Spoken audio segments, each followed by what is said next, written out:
अच्छा देखो, यहाँ पे मेरे पास क्वेश्चन है, मुझे क्वेश्चन में बोल क्या रहा है वो। The reaction between solid barium hydroxide and ammonium chloride can be represented by the equation below. This is my equation ना, ठीक है। अच्छा देखो, अब इक्वेशन में ना कुछ चीजें आपको यहीं पे एक्सप्लेन कर देता हूँ। देखो, बेरियम हाइड्रोक्साइड रिएक्टेंट है सॉलिड में, और NH4Cl भी वो सॉलिड है, वो भी रिएक्टेंट है। उससे फिर बन क्या रहा है, बेरियम क्लोराइड बन रहा है, BaCl2, वो भी सॉलिड है। NH3 हम्म। बन रहा है, लेकिन वो गैस है, और H2O भी लिक्विड है। अब यहाँ पे देखो, हमारे पास जो एंट्रोपी का ये फॉर्मूला होता है ना, वो क्या होता है, hmm. Del S is equals to product minus reactant ना, डेल एस प्रोडक्ट यानी कि entropy of product minus entropy of reactant, ये मेरे पास होता है फॉर्मूला। ठीक है। अगर मैं यहाँ पे देखूं तो भाई यहाँ पे मेरे पास क्या आ रहा है कि जो डेल एस, अगर देखो गैसेस की एंट्रोपी, यानी गैसेस, और सबसे ज्यादा एंट्रोपी गैस की होती है, देन लिक्विड, देन सॉलिड। अब यहाँ पर मेरे पास प्रोडक्ट में क्या आ रहा है, गैस आ रहा है, तो यानी कि प्रोडक्ट की एंट्रोपी तो ज्यादा होगी। प्रोडक्ट की एंट्रोपी ज्यादा होगी, प्रोडक्ट में गैस आ रहा है, और रिएक्टेंट में गैस नहीं है, सारे के सारे सॉलिड है, तो इट मीन्स कि प्रोडक्ट की एंट्रोपी को ज्यादा होगी। तो प्रोडक्ट की एंट्रोपी ज्यादा है, रिएक्टेंट की कम, तो आंसर आएगा पॉजिटिव। ठीक है, क्योंकि प्रोडक्ट की वैल्यू ग्रेटर होगी, जो रिएक्टेंट की एंट्रोपी उसकी वैल्यू को लेसर होगी, तो एंट्रोपी क्या आएगी, पॉजिटिव आएगी। ठीक है। हम्म। अब देखो, उसने मुझे यहाँ पे दिया हुआ है, ये मुझे एंथैल्पी दी गई है उस रिएक्शन की। फिर उसने मुझे कहा है कि the standard entropy change, the standard entropy at 298 kelvin for the reaction and products are, ये 298 होता है 25 डिग्री सेल्सियस, यानी कि रूम टेम्परेचर। ठीक है। वो मुझे बोल रहा है हम्म। कि भैया मुझे एंट्रोपीज दी हुई है एक्स वाई से ना। बोले why is the entropy change of ammonia more positive than the standard entropy change of barium chloride. अब वो बोल रहा है कि भाई अमोनिया की एंट्रोपी कितनी है मेरे पास। हम एक सेकेंड, देखो अमोनिया की एंट्रोपी है मेरे पास +192, और बेरियम हाइड्रोक्साइड की है 99, तो काफी बड़ा वो डिफरेंस है ना, 100 का ऑलमोस्ट वो डिफरेंस आ रहा है। और क्योंकि भाई जो अमोनिया है वो मेरे पास गैस है, क्योंकि जो हम्म। अमोनिया है वो मेरे पास गैस है, तो गैस की एंट्रोपी जो है वो ज्यादा होती है। क्योंकि जो वो गैस है वो मोड डिसऑर्डर होता है। ठीक है। हाँ। मोर रैंडमनेस बोल सकते हैं डिसऑर्डर की जगह। हाँ, हाँ, रैंडमनेस बोल सकते हो, ammonia is a gas, so it has more randomness, या डिसऑर्डरनेस भी आप बोल सकते हो। ठीक है। हम्म। उसके बाद बोला है कि use the given values to calculate the standard and entropy change of a system for this reaction, including the sign and units in your answer। देखो, हम्म। फॉर्मूला वही मैंने ऊपर बताया, ऊपर एंट्रोपी चेंज ऑफ सिस्टम का बताया। ठीक है। अब यहाँ हम्म। पे क्या आ रहा है, इसको देख लो, डेल एस। अच्छा देखो, अब यहीं पे ना इसको एक second,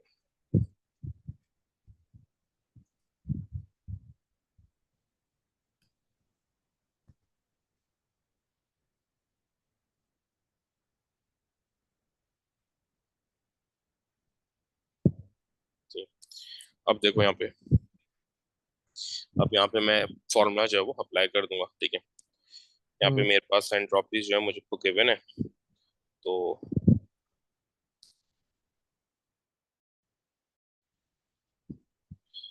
del S system is equals to del S product minus del S reactant. Hmm. अब डेल प्रोडक्ट मेरे पास, के प्रोडक्ट में मेरे पास क्या क्या था, प्रोडक्ट में था बेरियम हाइड्रोक्साइड और NH4Cl। तो जो हम्म। यहाँ पे प्रोडक्ट में वो मैं ग्रीन से कर रहा हूँ। ठीक है, ग्रीन से हाईलाइट कर रहा हूँ ये, सॉरी, जो रिएक्टेंट में, ये दोनों रिएक्टेंट है ना, barium hydroxide and ammonium chloride. और जो मेरे पास प्रोडक्ट है उसको मैं येलो से कर रहा हूँ। हम्म। ठीक है। मुझे आपने अब वो यहाँ पे दोनों की एंट्रोपी, डेल्टा जी, जो उसने डेल जी बताया था वो कब यूज होता है? वो जब मुझसे ये पूछेगा, अभी फिलहाल तो यहाँ पे तो बहुत ही कम यूज है उसका हाँ। ना होने की। ठीक है। अच्छा देखो, अब यहाँ पे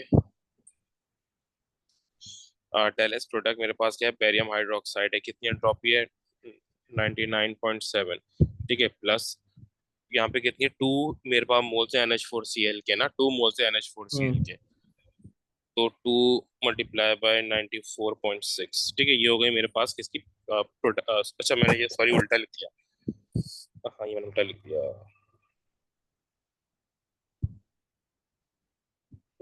तो मैंने उल्टा लिख दिया, ये मैंने रिएक्टेंट की एंट्रोपी गलती से वो पहले लिखी, ठीक है। पहले ये प्रोडक्ट की आएगी ना, प्रोडक्ट माइनस रिएक्टेंट है।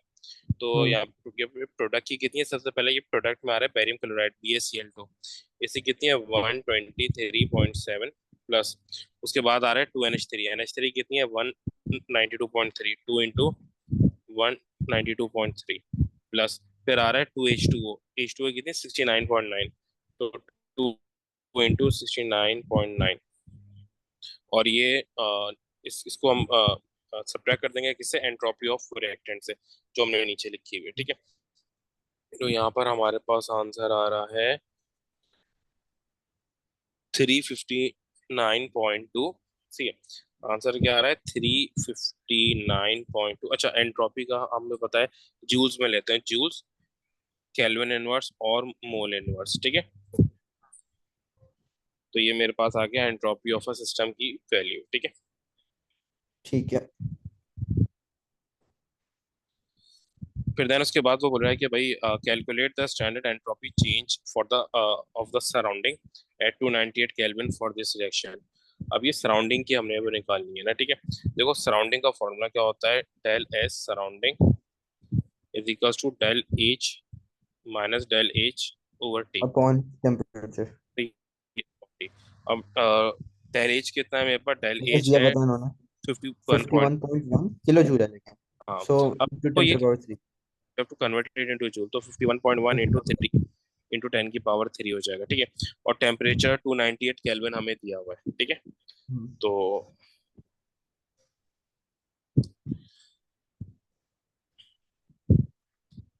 51.1 इंटू 10 की पावर 3, और ये हो जाएगा 290। 298।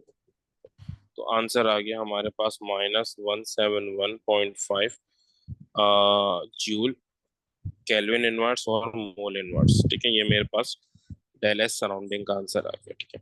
देन उसके बाद वो हमें बोल रहा है कि भाई उसके बाद अब ये थ्योरेटिकल क्वेश्चन स्टार्ट हो गए। बोला use your answer to B and C to show that this reaction is feasible at 298 kelvin. Use answers to B and C. अच्छा, ये देखो थोड़ा एप्लीकेशन क्वेश्चन है। टोटल एंट्रोपी जो है ना, नहीं आसान है। देखो एस टोटल किसके होता है बराबर, डेल एस सिस्टम। बोला है कि बी और सी को यूज करो ना, बी में हमने क्या निकाला है, बी में हमने एंट्रोपी चेंज ऑफ तो सिस्टम किया है। हम्म। ये आ रहा है 359.2, ठीक है। कितना आ रहा है 359.2, ठीक है। ये और पॉजिटिव वैल्यू है, ठीक है, और ये नेगेटिव वैल्यू है, तो इसका क्या होगा, system plus entropy of surrounding, ये टोटल एंट्रोपी का फॉर्मूला है। एंट्रोपी ऑफ सिस्टम की वैल्यू पर अभी हमने देखी क्या थी, एंट्रोपी ऑफ सिस्टम की थी वैल्यू 359.2, 359.2, और सराउंडिंग कितनी है -171.5। तो जो आंसर आ रहा है वो पॉजिटिव ही आ रहा है, ठीक है। आंसर हम्म। क्या आ रहा है, ओवरऑल पॉजिटिव आ रहा है। सो ये क्या है, इट इज फिजिबल ना, क्योंकि 359 को अगर 151 से सब्ट्रैक्ट करेंगे तो आंसर पॉजिटिव ही आएगा। और हम्म। इसकी एग्जैक्ट ये वैल्यू आ रही है +187.7 joule kelvin inverse mole inverse. अब क्योंकि ये पॉजिटिव है सो ये फिजिबल है, ठीक है। As hmm. Del S T is positive, so it is feasible, ठीक है। ये फिजिबल है, ठीक है, इस तरीके से। फिर उसके बाद बोल रहा है कि calculate the minimum temperature in kelvin eight which the reaction is spontaneous. बोला है कि भाई वो मिनिमम टेम्परेचर मुझे निकाल के बताओ जिसके ऊपर मेरा टेम्परेचर फिजिबल आएगा, ठीक है।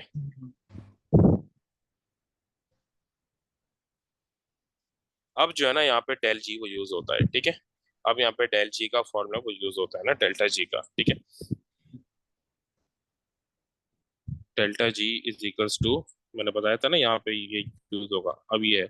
अब मैंने क्या बताया था कि जो डेल जी है it has to be negative ना, in order to for a reaction to be feasible, del G has to be negative, del G negative में होना चाहिए, यानी लेस देन नेगेटिव होना चाहिए। यानी तो इसका मतलब क्या है, जो मेरी ये वाली वैल्यू है वो इस तरीके से होनी चाहिए, यानी कि ये लेसर देन जीरो होनी चाहिए, ये वाली वैल्यू ना, ठीक है। ये नेगेटिव साइन, तो ये वाली वैल्यू लेसर देन 0 होनी चाहिए। सही। तो हम यहाँ पे उसने कहा कि टेम्परेचर पर निकालो जिस पे ये स्पॉन्टेनियस हो जाए रिएक्शन, यानी फिजिबल हो जाए ना, यानी मेरा डेल जी क्या आ जाए, वो 0 आ जाए, यानी कि 0 से कम आ जाए। ठीक है। तो अब मुझे ये टेम्परेचर निकाले, टेम्परेचर के लिए क्या करूंगा, उसको 0 के इक्वल पुट कर दूंगा। जब भी हमें इन इक्वलिटीज के बाद कोई वैल्यू को निकालनी होती है तो इन इक्वलिटी को हम इक्वल्स टू में वो पुट कर देते हैं। ठीक है। जी। तो अब यहाँ पे इसको मैं ड्राइव कर लूंगा, तो ये मेरे पास इस तरीके से आ जाएगा। डेल एच वहाँ चला जाएगा, del H, sorry del S वहाँ चले जाएगा ना, हाँ del H is equal to del S. अब डेल एच और डेल एस जो भी ये वैल्यूज है मैं वो यहाँ पे पुट कर, अच्छा ये जो डेल एस होता है ना, ये होता है डेल एस ऑफ सिस्टम होता है। ठीक है। अब डेल एच मुझे ऊपर दिया हुआ था 51.1 इंटू 10 की पावर 3, और डेल एस हमने भी ऊपर निकाला है सिस्टम का, कितना था, 359.2।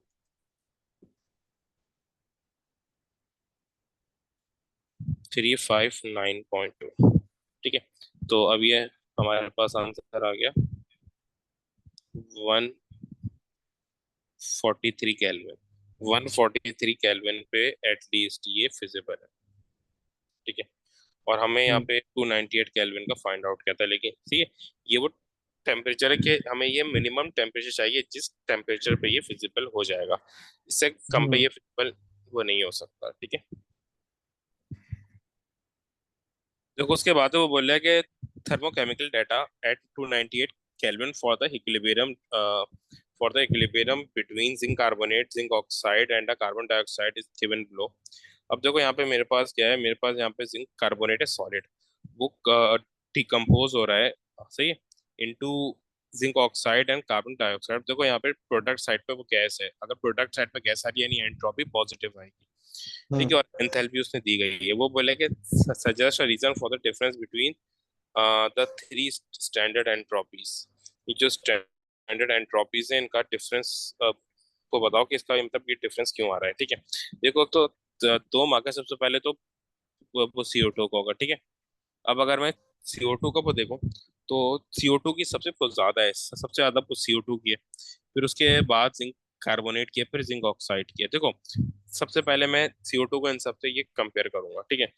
CO2 is a gas, so it has more randomness। ठीक है। तो इसकी एंट्रोपी इसी वजह से सबसे ज्यादा है। CO2 का तो मैंने ये डिस्क्राइब कर दिया। फिर उसके बाद अच्छा देखो, अब ये दोनों तो सॉलिड है, जिंक व कार्बोनेट और जिंक ऑक्साइड तो सॉलिड है, बट जिंक व कार्बोनेट की एंट्रोपी ज्यादा है। उसका रीजन ये है कि जिंक कार्बोनेट में एटम्स तो ज्यादा है। अगर मैं देखूं तो जिंक ऑक्साइड में कितने एटम्स है, सिर्फ दो, एक जिंक है और एक ऑक्सीजन है, सिर्फ दो एटम्स हैं। ठीक है। और जिंक हम्म। कार्बोनेट में जिंक है, कार्बन है और 3 ऑक्सीजन है, तो जिंक कार्बोनेट में एटम्स ज्यादा है। ठीक है। तो इस वजह से जिंक कार्बोनेट की एंट्रोपी क्या है, ज्यादा है। ज्यादा है। Zinc carbonate has more atoms than zinc oxide. ठीक है। तो उसका आपको रीजन ये होगा कि जिंक कार्बोनेट की एंट्रोपी इससे ज्यादा इसलिए क्योंकि जिंक कार्बोनेट के पास ज्यादा एटम्स है as compare to zinc oxide. ठीक है। फिर उसके बाद वो बोल रहा है कि भाई calculate the entropy change of a system for this reaction, including the sign and units in your answer। सही। अब ये वही सिंपल सा प्रोडक्ट माइनस रिएक्टेंट। प्रोडक्ट क्या है, जिंक ऑक्साइड और CO2। जिंक ऑक्साइड की है 436 प्लस CO2 की कितनी है 213.6, और रिएक्टेंट यहाँ पर है जिंक कार्बोनेट, जिंक कार्बोनेट की 82.4। हम्म। यहाँ पर हमारे पास आंसर आ रहा है 174.8 जूल्स, केल्विन इनवर्स और मोल इनवर्स। ये मेरे पास आ गया एंट्रोपी ऑफ अ सिस्टम की ना। ठीक है। खाली टेलस लिख रहा हूँ ये, लेकिन ये एंट्रोपी ऑफ अ सिस्टम की है। ठीक है। ठीक है। फिर उसके बाद इसका वो थर्ड पार्ट भी है, बोला calculate the entropy change for the surrounding and show the method clearly. वही वाला क्वेश्चन है जो इससे पहले करा है ना। अब मैं सिर्फ इसका मेथड बता रहा हूँ क्योंकि इससे पहले हम यही वो करके आ चुके हैं। वही del H over T, del H मेरे पास ऊपर दिया गया है कितना है 71 और टेम्परेचर कितना है ना, टेम्परेचर वही 298 केल्विन। ठीक है। अच्छा ये है 71 इंटू 10 की पावर 3 हो जाएगा, क्योंकि वो किलो जूल में दिया हुआ था ना, और हम एंट्रोपी जूल्स में निकालते हैं। ठीक है। हम्म। और नीचे टेम्परेचर आ जाएगा 298 केल्विन।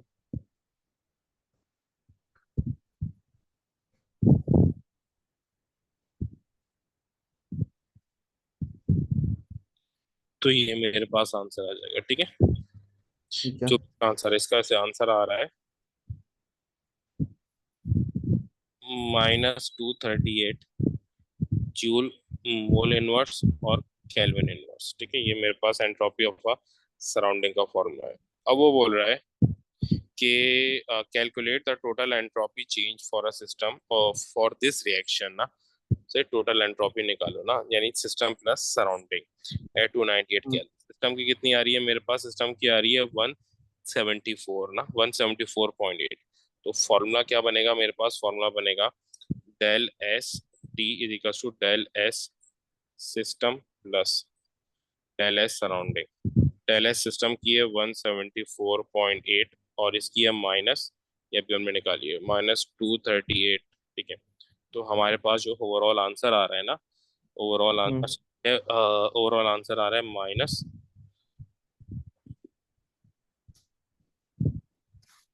एक सेकेंड, ओवरऑल आंसर आ रहा है -63 पॉइंट समथिंग, ऐसी आंसर आ रहा है। ठीक है। तो ये ठीक हमारे है। पास क्या है, जूल मोल इनवर्स और केल्विन इनवर्स। तो अभी आंसर क्या आ रहा है, डेल एस का, हम डेल एस टी का हमारे पास नेगेटिव आ रहा है ना, तो ये हम्म। फिजिबल, नॉट फिजिबल एट, सही है, ये फिजिबल नहीं है। ठीक है। फिर इसके बाद हम्म। बोला है what does the result of your calculation indicate about the natural direction of this reaction, justify your answer. तो नेचुरल डायरेक्शन से क्या मुराद? देखो नेचुरल डायरेक्शन से आपका मतलब क्या होता है, नेचुरल डायरेक्शन से मतलब है कि आपका रिएक्शन किस तरफ हो जा रहा है ना। ठीक है। एक से तो देखो यहाँ पे वो बोले कि इसका नेचुरल डायरेक्शन क्या होगी। देखो नेचुरल डायरेक्शन, देखो अगर मेरे पास एंट्रोपी को नेगेटिव है ना, तो हम्म। वो वहां पे हो जाती है जहाँ पे मेरे पास वो सॉलिड हो। ठीक है।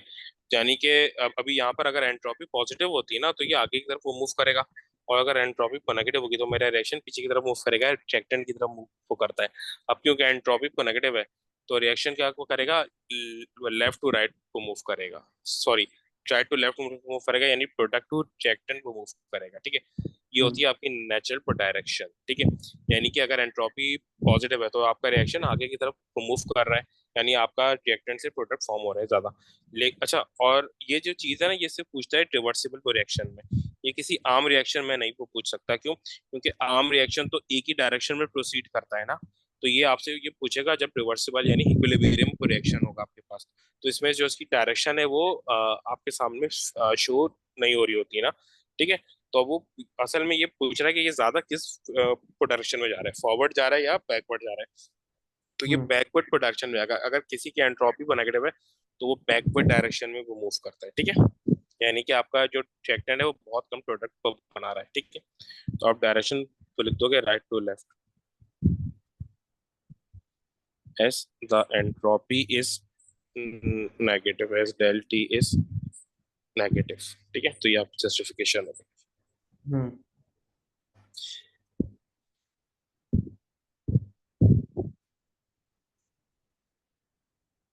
अच्छा देखो यहाँ पे हमारे पास क्वेश्चन है, वो बोल रहा है कि भाई the equation below shows a possible reaction for the production of methanol.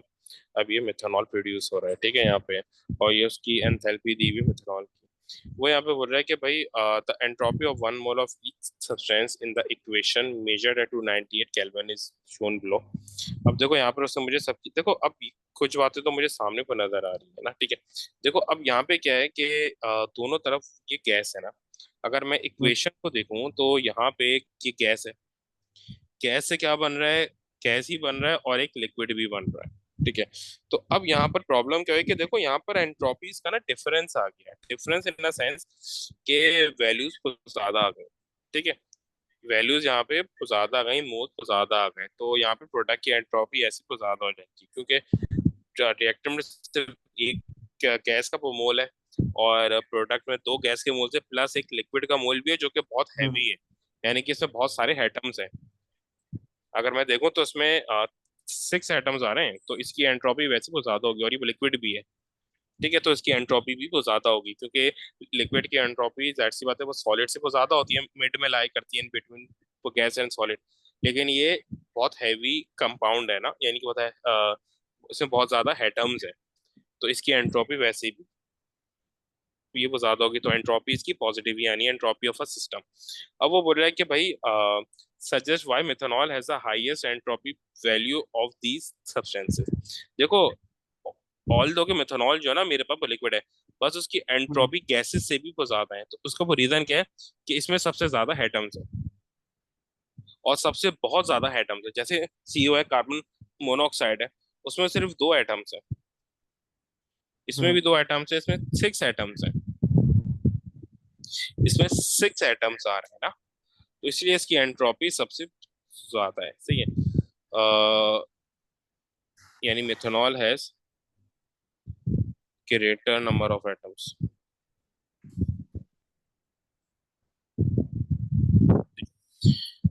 फिर उसके बाद है कि calculate the entropy change of the system for this reaction. Entropy change of system निकालो, वही एक हमारा जो फॉर्मूला होता है प्रोडक्ट माइनस रिएक्टेंट ना। अच्छा देखो यहाँ पे हम्म क्या बाकी सबके H2। अच्छा यहाँ पे मुझसे ना एक तो गलती हो गई है बहुत बड़ी। मैंने H2 को भी प्रोडक्ट में ले लिया था, H2 रिएक्टेंट है भाई, मैंने गलती से प्रोडक्ट में ले लिया था। H2 और CO रिएक्टेंट है और डेल CH3OH जो है मेरा प्रोडक्ट है ना। तो अब तो एंट्रोपी जाहिर सी बात है वो नेगेटिव ही आएगी क्योंकि दोनों तरफ यहाँ पे दोनों वो गैसेज हैं और यहाँ पे बन रहा है वो लिक्विड ना, तो एंट्रोपी नेगेटिव आएगी क्योंकि रिएक्टेंट में दोनों गैसेज हैं और प्रोडक्ट में इक्वल लिक्विड है। ऑल दो के काफी बड़ा एटम है लेकिन उसके बाद भी दोनों गैसेस तो हैं, तो दोनों गैसेस का जो कलेक्टिव अमाउंट होगा ना एंट्रोपी का जो वो सम होगा वो हर हम्म हाल में लिक्विड से बहुत ज्यादा होगा। ठीक है, अब यहाँ पे इसको हम सॉल्व करते हैं। डेल वही system product minus reactant, product की कितनी है CH3OH ना, प्रोडक्ट की है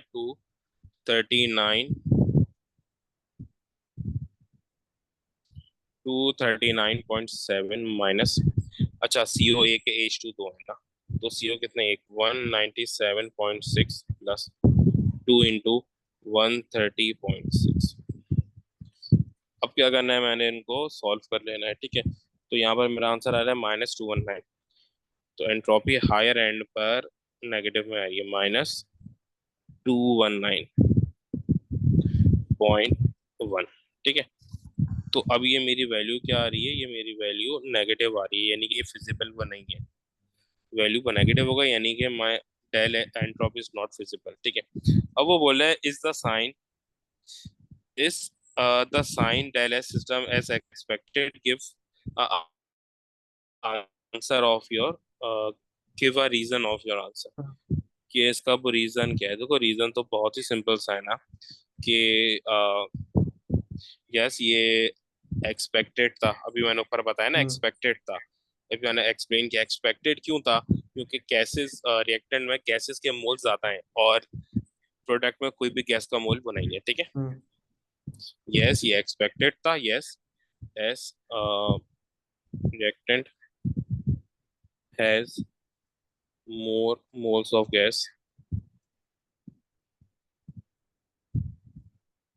देन प्रोडक्ट, तो ये एक्सपेक्टेड था। ये भी लिख सकते हो कि रिएक्टेंट में 2 मोल से गैस है, वेयर एज लिक्विड प्रोडक्ट में एक लिक्विड का मोल है। ठीक है, या आप एग्जैक्टली भी लिख सकते हो, यहाँ पर एक सीधी सी स्टेटमेंट को लिख सकते हो as reactant has more moles of gas than product. आप ये सीधी सी भी एक एक्सप्लेनेशन उसको बता सकते हो। ठीक है,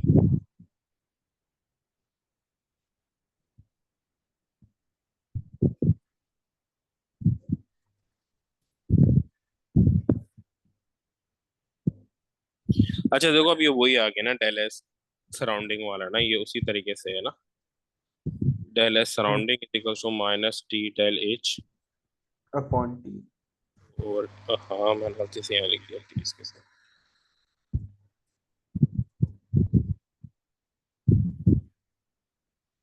और ये आ जाएगा, फिर उसके बाद आप जो है ना डेल एस टी से फाइंड आउट कर लोगे, del S system plus del S surrounding.